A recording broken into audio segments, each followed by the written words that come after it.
चाकणमध्ये वाहतूक कोंडीच्या विरोधात आणि राष्ट्रीय महामार्गांची रखडलेली कामे मार्गी लावावीत या मागणीसाठी सर्वपक्षीय नागरिक कृती समिती आणि चाकण MIDC मधील उद्योगांचे प्रतिनिधी यांनी आज बुधवारी दिनांक 16 जुलै 2025 रोजी आंदोलन आणि निदर्शने सुरू केली आहेत। शेकडो नागरिक या आंदोलनात सहभागी झालेत।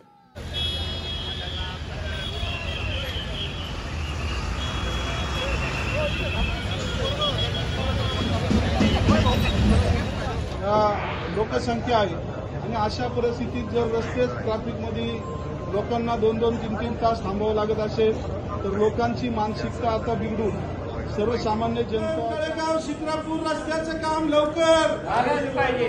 पुन्हा नाशिक रोडचं काम नाशिक फाटा ते राजगुरुनगर झालंच पाहिजे। शासनाला विनंती आहे काम लवकर चाकण रस्ता झाला पाहिजे।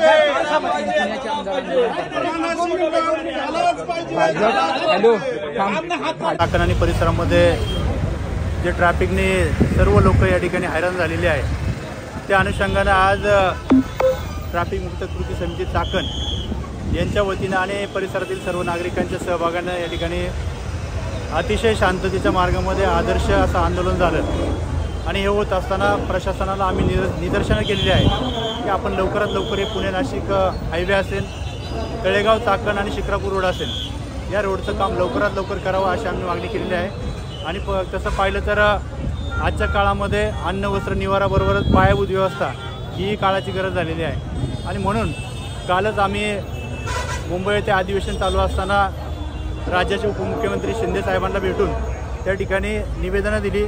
त्यांनी त्याची दखल घेऊन त्या ठिकाणी संबंधित अधिकाऱ्यांना सूचनाही दिलेल्या आहेत आणि तत्काळ काम चालू करण्याचा त्या ठिकाणी आग्रह धरलेला आहे। पुढच्या काळामध्ये ते त्या ठिकाणी मुख्यमंत्री साहेब असून आणि संबंधित अधिकाऱ्यांच्या समवेत मीटिंग अरेंज त्या ठिकाणी बैठक घेणार आहेत आणि त्या अनुषंगाने आपल्या या भागातील समस्या दूर होतील असं मला वाटतं।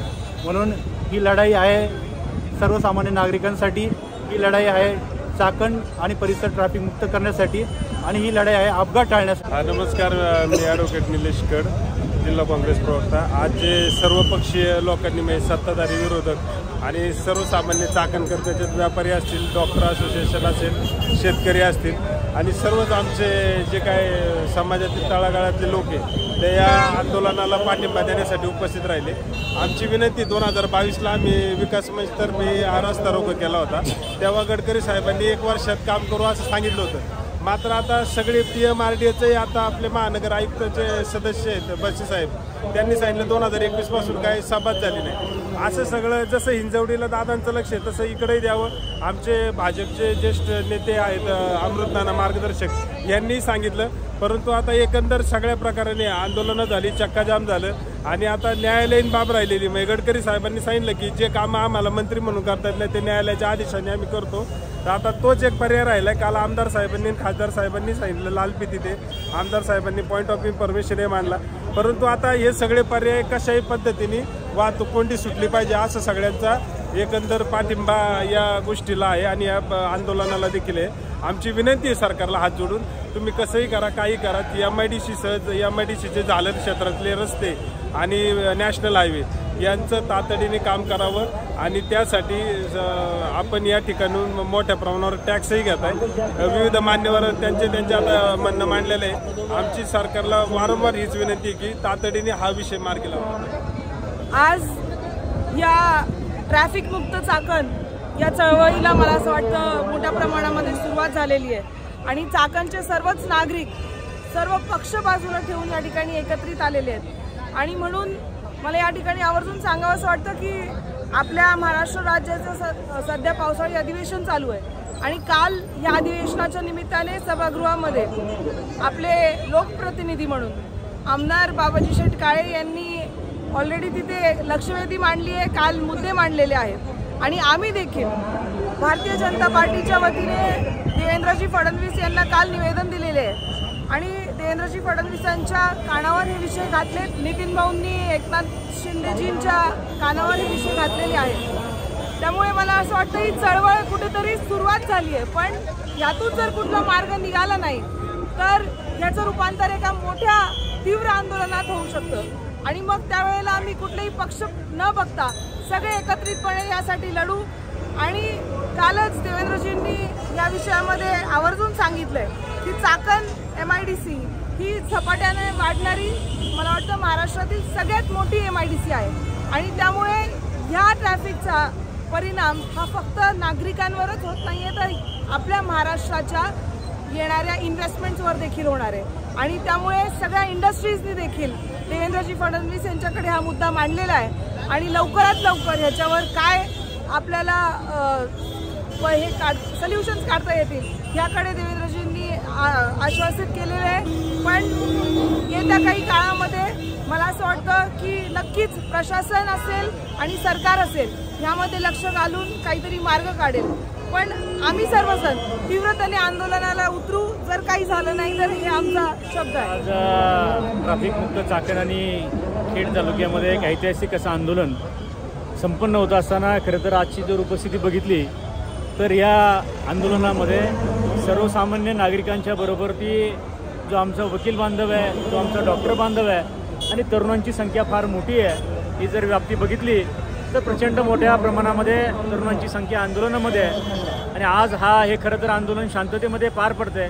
पण भविष्यामध्ये सरकारने जर याची गंभीरपणाने दखल घेतली नाही त्याला व्यापक स्वरूपाचं वळण लागण्याची शक्यता त्या ठिकाणी आहे। हा ट्रेलर आहे, कदाचित उद्याच्या काळामध्ये अधिक व्यापक स्वरूपामध्ये या आंदोलनाची तीव्रता वाढू शकते। त्यामुळे या आंदोलनाच्या निमित्तानं या तालुक्यातला एक सजग कार्यकर्ता नागरिक म्हणून, बाजार समिती सभापती असलो परंतु एक नागरिक म्हणून आम्ही सगळे पक्ष हे सगळं बाजूला ठेवून या आंदोलनामध्ये सगळ्या पक्षाचे नेते मंडळी या ठिकाणी सामान्य कार्यकर्ते म्हणून उपस्थित आहे। त्यामुळे सरकारला आमचं एवढंच आव्हान आहे की खऱ्या अर्थाने या सगळ्या गोष्टीची, जशी हिंजवडीची तुम्ही तातडीने दखल घेतली, हिंजवडीला तातडीने पालकमंत्री गेल्या, हिंजवडीला तातडीने काही सूचना दिल्या, त्या जर उद्याच्या काळामध्ये सगळं प्रशासन आणि सगळी यंत्रणा सज्ज करण्याचं काम खऱ्या अर्थानं पालकमंत्री असतील, राज्याचे मुख्यमंत्री असतील, प्रशासन असेल, या सगळ्या अधिकाऱ्या यांची त्या ठिकाणी आहे। त्यामुळे या आंदोलनाच्या निमित्तानं एवढीच विनंती आहे की उद्याच्या काळामध्ये सुसज्जपणानं हा सगळा ट्रॅफिकचा प्रश्न कसा हाताळायचा हे प्रश्न त्या ठिकाणी ठरवायचं आणि जर याच्यातनं काही पुढच्या काही दिवसामध्ये काही घडलं नाही तर ही सगळी तरुणाई ती रस्त्यावरती पक्षपेक्षा सगळं बाजूला ठेवून ती रस्त्यावरती उतरली आहे। हा तालुक्याचा स्वाभिमान आहे, हा चाकणचा स्वाभिमान आणि या ट्रॅफिकच्या विषयावरती उद्याच्या काळात वेगळ्या स्वरूपामध्ये तुम्हाला स्वरूप दिसेल। आज या ठिकाणी जो ट्रॅफिक मुक्त चाकणचा सर्व चाकण बांधव असतील आणि खेड तालुक्यातील सर्व बांधव असतील यांच्या माध्यमातून हा मोर्चा या ठिकाणी संपन्न झालेला आहे। निश्चितपणानं आपल्या खेड तालुक्याचे विद्यमान आमदार बाबाजी रामचंद्र काळे यांच्या माध्यमातून गेल्या 7 महिन्यामध्ये तिन्ही अधिवेशनामध्ये चाकणचं ट्रॅफिक मुक्त झालं पाहिजे, त्यासाठी तळेगाव चाकण शिक्रापूर रस्ता असेल आणि हा आपला पुणे नाशिक महामार्ग असेल, यासाठी ज्या ज्या ठिकाणी जावं लागेल आणि ज्या ज्या ठिकाणी पत्रव्यवहार करावं लागेल, मग त्यामध्ये केंद्रीय मंत्री नितीनजी गडकरी साहेब असतील, मुख्यमंत्री देवेंद्रजी फडणवीस साहेब असतील, अजितदादा पवार साहेब आपल्या या पुणे जिल्ह्याचे पालकमंत्री असतील आणि एकनाथजी शिंदे असतील, या प्रत्येक मंत्र्यांपर्यंत आणि त्याचबरोबर शिवेंद्रराजे भोसले साहेबांपर्यंत निश्चितपणाने त्यांनी गेले 6 महिने पाठपुरावा केलेला आहे। त्या माध्यमातून निश्चितच आता जरी चाकण शिक्रापूरचं टेंडर जरी पब्लिश झालं असेल किंवा नाशिक फाटा ते आपल्या खेडचं जरी टेंडर आलं असेल, परंतु जो चाकणचा ज्वलंत प्रश्न आहे तो निश्चितपणाने सरकारने तातडीने या ठिकाणी सोडवला पाहिजे आणि त्यासाठीच हे आंदोलनाचा हा दुसरा टप्पा या ठिकाणी झालेला आहे। माझं सरकारला एवढंच विनंती आहे आणि त्याचबरोबर आमदार साहेबांचा देखील या ठिकाणी या आंदोलनाला पाठिंबा आहे, परंतु तिसऱ्या टप्प्यापर्यंत हे आंदोलन जाऊ नये यासाठी सरकारने लवकरात लवकर या आंदोलनाची दखल घेऊन लवकरात लवकर काम तातडीने सुरू करावं एवढीच मी सरकारला विनंती करतो। तर आज या चाकण पंचक्रोशीमध्ये गेल्या कित्येक वर्षापासून आपण सर्व मंडळी पाहत आहात की अतिशय या वाहतूक कोंडीमुळं प्रत्येकाला त्रास होत आहे। अनेक त्या ठिकाणी निष्पाप असे जीव त्या ठिकाणी जातात। कालच 2 दिवसापूर्वी 500 ऑटोमधल्या एका माणसाचा त्या ठिकाणी मृत्यू झाला। 15 दिवसापूर्वी माझ्या स्वतःच्या कंपनीमधल्या एका कामगाराचा त्या ठिकाणी आंबेडन चौकामध्ये मृत्यू झाला। म्हणजे हा जो प्रकार जो घडत चाललेला आहे हा दिवसेंदिवस वाढत चाललेला आहे आणि याचं कारण काय? याचं कारण हे ट्रॅफिक, इथं जे वाढणारे उद्योग व्यवसाय आणि इथं त्या उद्योग व्यवसायाला लागणारा जो कामगार वर्ग आहे तो ह्या चाकण परिसरामध्ये खूप मोठ्या प्रमाणे या ठिकाणी राहण्यासाठी येत आहेत। परंतु गेल्या कित्येक वर्षापासून फक्त राजकारण आल्यानंतर ही भूमिका घेतली जाते की ट्रॅफिक मुक्त व्हायला पाहिजे, ट्रॅफिक मुक्त व्हायला पाहिजे। पण अजून 20 वर्षामध्ये अजून कुठल्याही प्रकारची ट्रॅफिक मुक्त झालेली नाही आहे. जे आपल्या या नाशिक हायवेला जे 2 ब्रिज बांधलेत ते ब्रिज अतिशय खेळण्यातले ब्रिज आहेत. कारण की जे ब्रिज आज चाकण चौकामध्ये व्हायला पाहिजे होता, एक तो पुढे आंबेडन चौकामध्ये व्हायला पाहिजे होता. ही चुकी त्यावेळेस त्या ठिकाणी नियोजन नसल्यामुळं हे घडलेले आहेत. परंतु 2022 साली 800 कोटीचं टेंडर झालं होतं गव्हर्नमेंटचं. त्याच्यामध्ये इथले फ्लायओव्हर्स होते, काही मोशीपासनं तर तुमच्या वाकीपर्यंत छोटे छोटे फ्लायओव्हर होते, काही ठिकाणी ग्रेड सेपरेटर होते. आणि ते न करता आता एलिव्हेटेड कॉरिडॉर म्हणून आज त्या ठिकाणी त्यांनी जवळजवळ 16,000 कोटीचा फंड आपण याच्यामध्ये टाकलेले आहेत. तर माझी विनंती आहे की तुम्ही एवढा मोठा फंड टाकला, पण ते ज्या वेळेस करत आहेत त्याच्यामध्ये इथल्या शेतकऱ्यांचं, इथल्या शेतकरी बांधवांचं, त्या ठिकाणी आडते व्यापारी आणि इथला सर्व कामगार वर्ग यांचं खूप मोठ्या प्रमाणे नुकसान होणार आहे. तो इथं जो लागणारा निधी आहे तो 800 कोटीचा नसतो. तो जर तुम्ही 2,000 कोटीवरती नेला तर काही ठिकाणी तुम्हाला फ्लायओव्हर नेता येतील, अंडरपास करता येतील. आणि राहिलेले उर्वरित जे पैसे आहेत ते पैसे जी आता हायस्पीड रेल्वे जी अहिल्यानगरवरून आपल्या या नाशिक फाट्यापर्यंत येणार होती, जी इथून साधारणतः खेड, जुन्नर, आंबेगाव त्याचप्रमाणे संगमनेर या ठिकाणी ती जाणार होती, आता ती वळवण्यात आलेली आहे. शिर्डीपासून, नगरपासून ती पुण्याला गेलेली आहेत. म्हणजे इथं आता आपल्या इथं रेल्वे होणार आहेत का? रेल्वे होणार नाही. या रेल्वेचं संपादन सुद्धा 30% झालेले, लोकांना त्याचे काही प्रमाणात पैसे मिळालेले. परंतु हा रेल्वे तिकडे गेल्यामुळं इथल्या उद्योजकांचं, इथल्या शेतकरी बांधवांचं, तरुण मुलांचं त्या ठिकाणी नुकसान झालेलं आहे. माझी शासनाला विनंती आहे की ती रेल्वे जी आहे ही रेल्वे तुम्ही या ठिकाणी जर आली तर वाहतुकीला त्या ठिकाणी सोयीस्कर होईल. आणि हा ट्रॅफिकचा मुद्दा निश्चित भविष्य काळामध्ये माझी ह्या सरकारला विनंती आहे की जे काही टेंडरिंग झाली आहेत, कोणी म्हणते हे सेंट्रल गव्हर्नमेंटच्या अखत्यारीत आहे, कोणी म्हणते हे महाराष्ट्राचं MSRDचे आहेत, तर हे बसून त्या ठिकाणी आमदार असतील, खासदार असतील, महाविकास आघाडीचे आमदार आहेत, या दोन्ही आमदार आणि खासदारांनी त्याच्यावरती प्रामाणिकपणे पाठपुरावा करून याच्यावरती तोडगा काढणं गरजेचं आहे. नमस्कार. आज या चाकणच्या ट्रॅफिकच्या समस्येमुळं रुग्णांना प्रचंड मोठ्या प्रमाणामध्ये हाल सोसावे लागतात. कित्येक वेळेला ॲम्ब्युलन्स या ट्रॅफिकच्या पुढे योग्य ठिकाणी पोहोचू शकत नाहीत, त्यामुळे जीव गमवावे लागतात. आम्ही सगळे हॉस्पिटल ओनर्स जे आहोत, आम्हाला भुलीच्या डॉक्टरांना इमर्जन्सी ऑपरेशनसाठी चाकणमध्ये यायचं म्हणलं तर प्रचंड प्रमाणात त्रास होतो. आज कित्येक जे तज्ज्ञ डॉक्टर्स पिंपरी चिंचवडवरनं, पुण्यावरनं सहजासहजी चाकणमध्ये येऊ शकत होते, ते या ट्रॅफिकच्या समस्येमुळे यायचे बंद झालेले आहेत.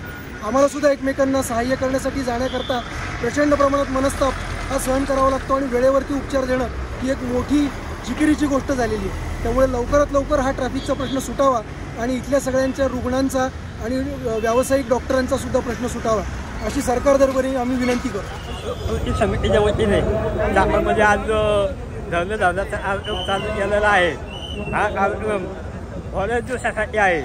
अजूनही 8-10 दिवसामध्ये शासनाने जर निर्णय घेतला नाही मोठ्या रस्ता रोको आंदोलन करण्याचा चाकण माणूस आहे. आणि या चाकण आव्याला शासनाने म्हणजे पदाधिकारी वेटीत जमले हीच विनंती असोसिएशनतर्फे ह्या आंदोलनास पूर्णपणे जाहीर पाठिंबा आणि ह्या पुढीलही आंदोलनास चाकण व्यापारी असोसिएशनचा पूर्णपणे पाठिंबा राहील हे आश्वासन देतो.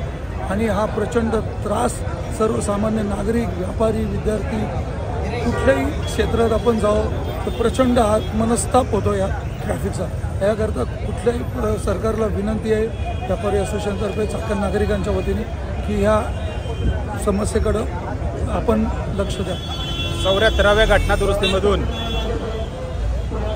या पुणे महानगर नियोजन समितीची स्थापना या ठिकाणी झालेली आहे आणि त्या कमिटीचे अध्यक्ष माननीय मुख्यमंत्री पदसिद्ध अध्यक्ष असतात. या PMRच्या कार्यक्षेत्रामध्ये शासकीय निमशासकीय संस्थावर वरिष्ठ बॉडी म्हणून ही महानगर नियोजन समिती कंट्रोलिंगचं काम करत असते. परंतु गेले 20 वर्षापासून या ठिकाणी ही कमिटी फॉर्म झाली, परंतु तिच्या मान्यतेने या कार्यक्षेत्रामध्ये विकास कामे करत असणाऱ्या संस्था बेकायदेशीरपणे आपापली विकास कामे करत आहे. त्यामुळं या कार्यक्षेत्राचा पूर्णपणे नियोजन ढासळलेलं असल्यामुळं आता या चाकणसारख्या ठिकाणी ट्रॅफिकची समस्या असेल, घनकचऱ्याची समस्या असेल, पायाभूत सुविधांचा अपुरा अभाव या ठिकाणी दिसत असल्यामुळं आज या ठिकाणी जनतेच्या मनात खूप मोठा असंतोष आहे। मी आपल्या चॅनलच्या माध्यमातून माननीय मुख्यमंत्री साहेबांना विनंती करतो की आता तरी आपण लवकरात लवकर या नियोजन समितीची मीटिंग्स आयोजित करून या ठिकाणी ही जी ट्रॅफिकची समस्या असेल, नैसर्गिक साधन संपत्तीचा होत चाललेला ऱ्हास थांबवायचा असेल तर लवकरात लवकर मीटिंग लावून या ठिकाणी या समस्येवर हल काढण्यासाठी आपल्याला मी पुणे महानगर नियोजन समितीच्या माध्यमातून विनंती करत आहे। चाकण परिसर हा MIDC महाराष्ट्र राज्य शासनाचे अधिकृत MIDC होऊन देश पातळीवरती चाकणचं नाव गेलेलं आहे, परंतु आपल्या रहदारीमुळे सर्व प्रकारच्या अडचणी तयार होऊन आपल्या सर्व दैनंदिन कामकाजावरती परिणाम होऊन शाळा, कॉलेजेस, महाविद्यालय, त्याचप्रकारे सगळे व्यावसायिक, वैद्यकीय व्यावसायिक, त्याचप्रकारे वकील, बार असोसिएशन, त्याचप्रकारे सर्व प्रकारचे उद्योगधंदे याच्यावरती परिणाम होऊन अनिष्ट परिणाम होऊन आपल्या दैनंदिन कामकाज करणे अतिशय अवघड झाले आणि जिकिरी झाले आहे। आणि चाकण तळेगाव, त्याचप्रकारे चाकण शिक्रापूर हा मार्ग आणि पुणा नाशिक महामार्गावरती असलेली वाहतूक, ही वाहतूक इतकी अक्षम्य गर्दीची असल्यामुळं आपल्या सर्व नागरिकांना ह्याचे अडचणी सहन कराव्या लागत आहेत, किंबहुना व्यावसायिकावर त्याचे परिणाम होत चालले आहेत। कंपनीतील कामगार लोकांना वेळेवर टिटून जाता येत नसल्यामुळं त्यांच्या ट्रान्झिटमध्ये त्यांचा वेळ जात असल्यामुळं त्यांचे वेतन खोळंबले।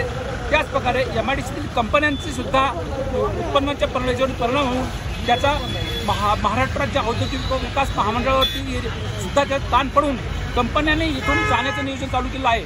यामुळे आपल्या पुणे जिल्ह्यातील किंबहुना महाराष्ट्रातील वैद्यकीय सर्व प्रकारच्या व्यावसायिकांची अधोगती होऊन त्याचे दुष्परिणाम आपल्या सर्वांना सोसावे लागत आहेत। यासाठी माझं नम्र निवेदन आहे, असताना या संदर्भात काहीतरी ठोस कारवाई करून आमच्या वाहतुकीच्या वरती येत असलेला लोड हा सुलभ करावा आणि त्याचप्रकारे आणि दैनंदिन कामकाजावर त्याचा अनिष्ट परिणाम होऊ नये याची तळमळीने काळजी घ्यावी। या बाबीसाठी प्राधान्यपूर्वक आपण जर लक्ष दिलं तर निश्चितच त्याचा उपयोग होऊ शकेल। ज्या ठिकाणी रस्त्याची गरज नसते त्या ठिकाणी रस्ते करून ठेवले आहेत।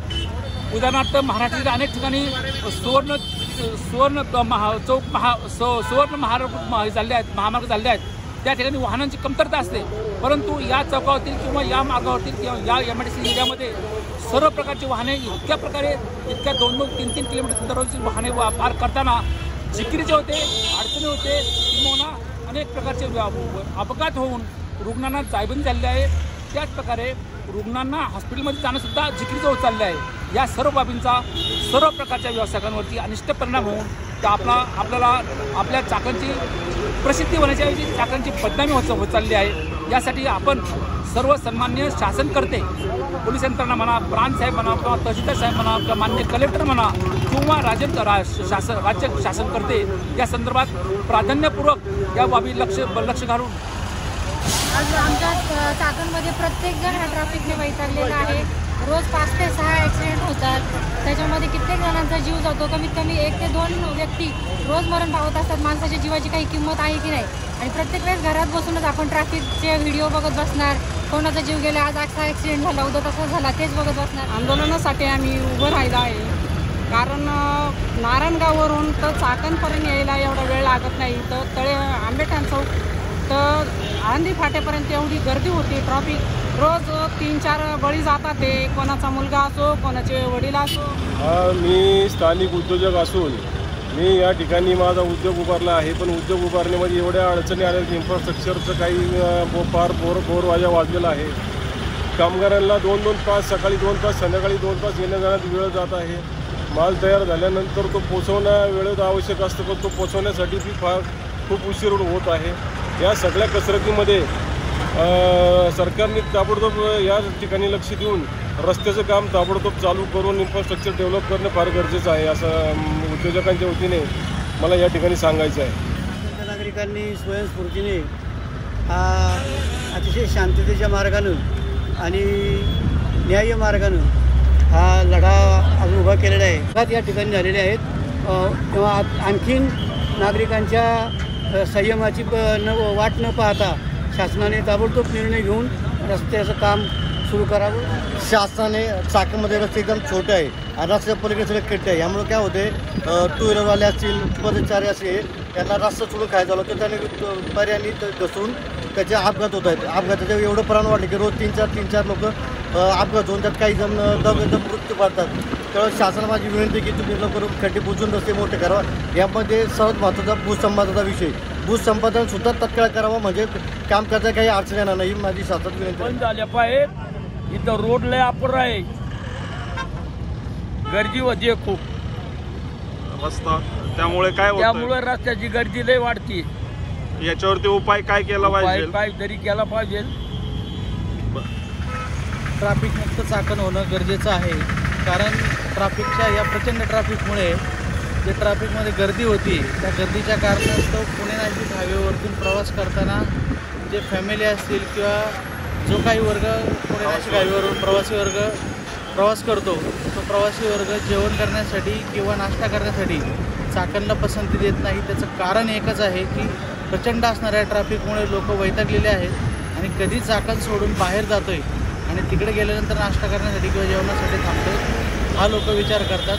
ट्रॅफिक मुक्त चाकण होणं गरजेचं आहे. ते नाही झाल्यास चाकणवरती हॉटेल व्यवसायांवरती प्रचंड प्रमाणात कस्टमरचा तुटवडा पडतो किंवा कस्टमर येत नाही आहेत, लोक नापसंती देत आहेत. चाकण होण्यासाठी आपण जे आंदोलन केलं ते आंदोलन शांततेमध्ये पार पडलं. पण माझ्या माता भगिनींच्या वतीनं जे त्यांचे मिस्टर कामाला जातात किंवा शाळेला आमची मुलं जातात, तर ती मुलं परत येतपर्यंत आमच्या काळजामध्ये धडधड होत असते. चाकण कृषी समितीने आज ट्रॅफिकच्या संदर्भामध्ये चाकण चौकामध्ये जे काही आंदोलन घेतलं होतं, खरं तर अतिशय सुंदर असा प्रतिसाद या ठिकाणी भेटलेला आहे.